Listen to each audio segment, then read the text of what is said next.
Chapter 11, Journey to Dream Country. Let's move this slightly. There we go.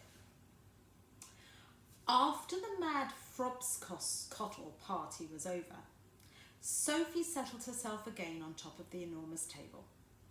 "You is feeling better now?" asked the big friendly giant. "Oh, much better, thank you," Sophie said. "Whenever I is feeling a bit scrotty," the BFG said, "a few gollops of Frobscottle is always making me hopscotchy again." "Well, I must say it's quite an experience," Sophie said. "It's a rat's whizzler," the BFG said. "It's gloriumptious." He turned away and strode across the cave and picked up his dream-catching net. "I is galloping off now," he said, "to catch some more whoopsie whiffling dreams for my collection. I is doing this every day without missing. Is you wishing to come with me?" "Oh, not me, thank you very much," Sophie said. "Not with those other giants lurking outside." "I is snuggling you very cosy into the pocket of my waistcoat," the BFG said. "Then no one is seeing you." And before Sophie could protest, he had picked her up off the table and popped her into the waistcoat pocket. There was plenty of room in here. "Is you wishing for a little hole to peep out from?" he asked her. "There's one here already," she said. She had found a small hole in the pocket, and when she put one eye close to it, she could see out very well indeed. She watched the BFG as he bent down and filled his suitcase with empty glass jars. He closed the lid, picked up the suitcase in one hand, and in the other hand he took the pole with the net on the end of it and marched towards the entrance of the cave door. As soon as he was outside, the BFG set off across the great hot yellow wasteland where the blue rocks lay and the dead trees stood, and where all the other giants were skulking about. Sophie squatted low on her heels in the pocket of the leather waistcoat, had one eye glued to the little hole. She saw the group of enormous giants about 300 yards ahead. "Hold your breaths," the BFG whispered down to her. "Cross your fingers. Here we go. We is going right past all those other giants. Is you seeing what? That whopping great one, the one nearest to us?" "I see him," Sophie whispered back, quivering. "That is the horriblest of them all, and the biggest of them all. And he is called Flesh Lump Eating Giant." "I don't want to hear about him," Sophie said. "He is 54 feet high," the BFJ said softly as he jogged along, "and he is swalloping human beings like they is sugar lumps, 2 or 3 at a time." "You're making me nervous," Sophie said. "I is nervous myself," the BFG whispered. "I always gets as jumpsy as the jog hopper when the flesh lump eating giant is around." "Keep away from him," Sophie pleaded. "Not possible," the BFG answered. "He is galloping easily 2 times as quickly as me." "Shall we turn back?" Sophie said. "Turning back is worse. If they see me running away, they is all giving chase and throwing rocks." "They would never eat you though, would they?" "Giants is never guzzling other giants. They is fighting and squarreling a lot with each other, but never guzzling. Human beings is more tasty to them." The giant had already spotted the BFG, and all heads were turned, watching him as he jogged forwards. He was aiming to pass well to the right of the group, and through her little peephole, Sophie saw the flesh lump-eating giant move over to intercept them. He didn't hurry, he just lopped over casually to a point where the BFG would have to pass. The others lopped after him, Sophie counted 9 of them altogether, and she recognised the blood bottler in the middle of them. They were bored. They had nothing to do until nightfall. There was an air of menace about them as they lopped slowly across the plain with long, lolloping strides, heading for the BFG. "Here comes the runty one," boomed the flesh lump eater. "Ho, ho there, runty one. Where is you splatch winking away to in such a hefty hurry?" He shot out an enormous arm and grabbed the BFG by the hair. The BFG didn't struggle. He simply stopped and stood quite still and said, "Be so kind as to be letting go of my hair, flesh lump eater." The flesh lump eater released him and stepped back a pace. The other giants stood around, waiting for the fun to start. "Now then, you little cropsquiffler," boomed the flesh lump eater. "We's all of us wanting to know where you is galloping off to every day at the daytime. Nobody ought to be galloping off to anywhere until it is getting dark. The human beings could easily be spotting you and starting a giant hunt, and we is not wanting that to happen, is we not?" "We is not," shouted the other giants. "Go back to your cave, runty one." "I is not galloping to any human being country," the BFG said. "I is going to other places." "I is thinking," said the flesh lump eater, "that you is catching human beings and keeping them as pets." "Right you is," cried the blood bottler. "Just now I is hearing him chittering away to one of them in his cave." "You is welcome to go and search my cave from frack to bunt," the BFG answered. "You can go looking into every crook and nanny. There is no human beans or stringy beans or runner beans or jelly beans or any other beans in here." Sophie crouched still as a mouse inside the BFG's pocket. She hardly dared breathe.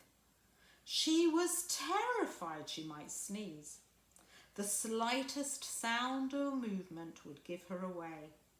Through the tiny peephole she watched the giants clustering around the poor BFG.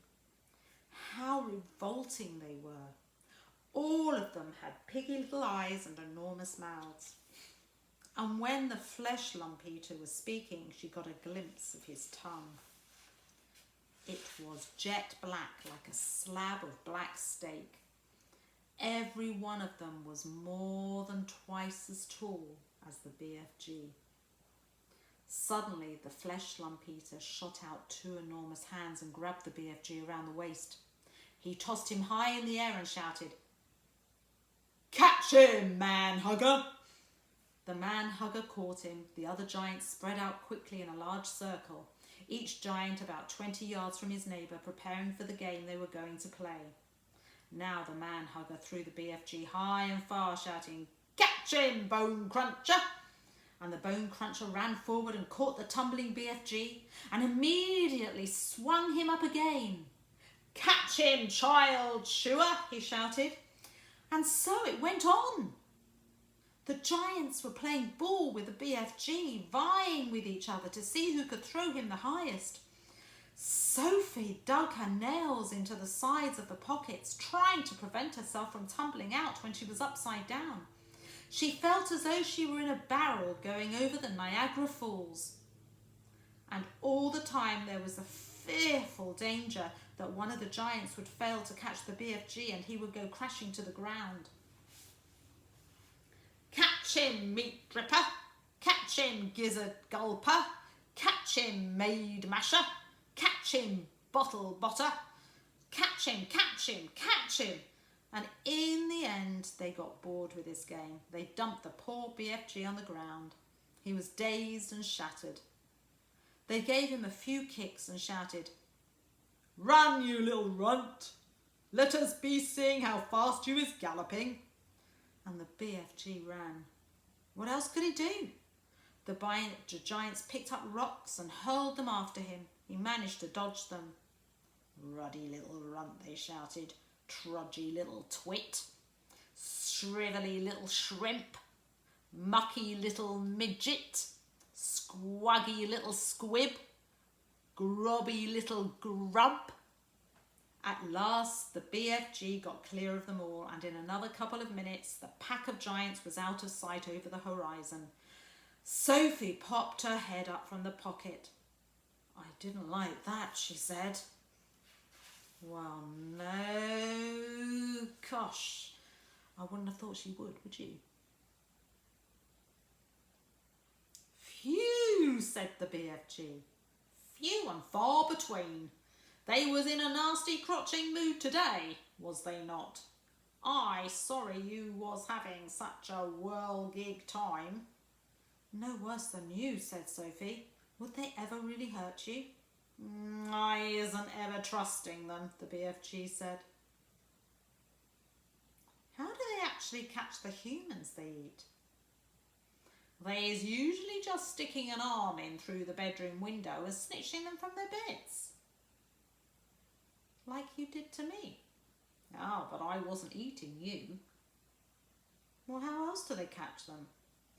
Sometimes, the BFG said, they is swimmeling in from the sea like fishies with only their heads showing above the water, and then out comes a big hairy hand and grabbles someone off the beach.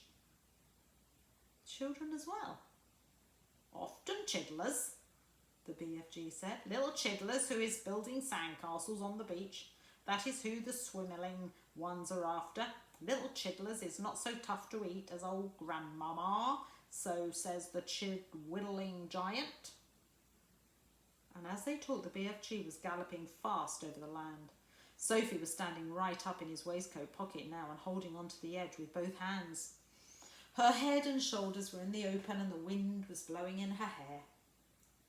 How else do they catch people, she asked. All of them is having their own special ways of catching the human being. The meat-reaping giant is preferring to pretend he is a big tree growing in the park. He is standing in the park in the dusky evening and he is holding great big branches over his head. And there he is waiting until some happy families is coming to have a picnic under the spreading tree. The meat-dripping giant is watching them as they lay out their little picnic, but in the end it is the meat dripper who is having the picnic. Oh my goodness, that's too awful, Sophie cried. The gizzard gulping giant is a city lover. The gizzard gulper is lying high up between the roofs of the houses in the big cities. He is lying there snuggy as like Snigler and watching the human beings walking on the street below. And when he sees one that he looks like it has a whoopsie good flavour, he grabs it.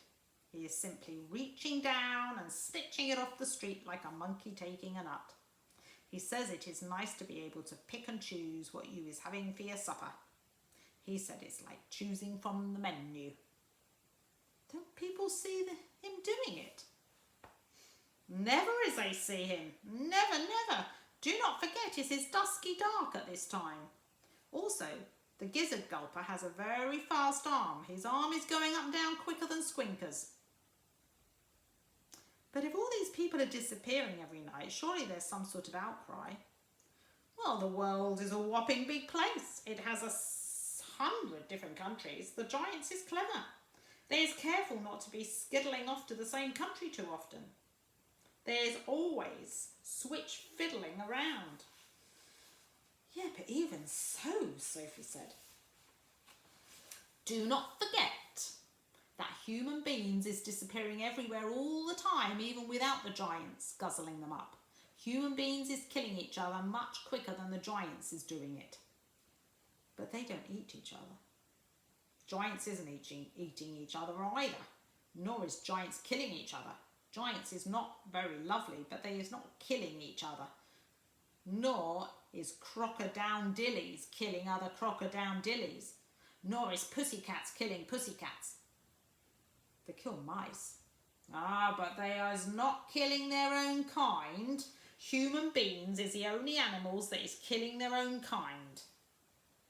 Don't poisonous snakes kill each other? She was searching desperately for another creature that behaved as badly as a human. Even poisonous snakes is never killing each other. nor is the most fearsome creatures like tigers and rhinoceroses. None of them is ever killing their own kind. Has you ever thought about that? Sophie kept silent. I is not understanding human beings at all. You is a human being, and you is saying it is grizzling and horrigust for giants to be eating human beings, right or left? Right, Sophie said. But human beings is squishing each other all the time. They is shooting guns and going up in aeroplanes to drop bombs on each other's heads every week.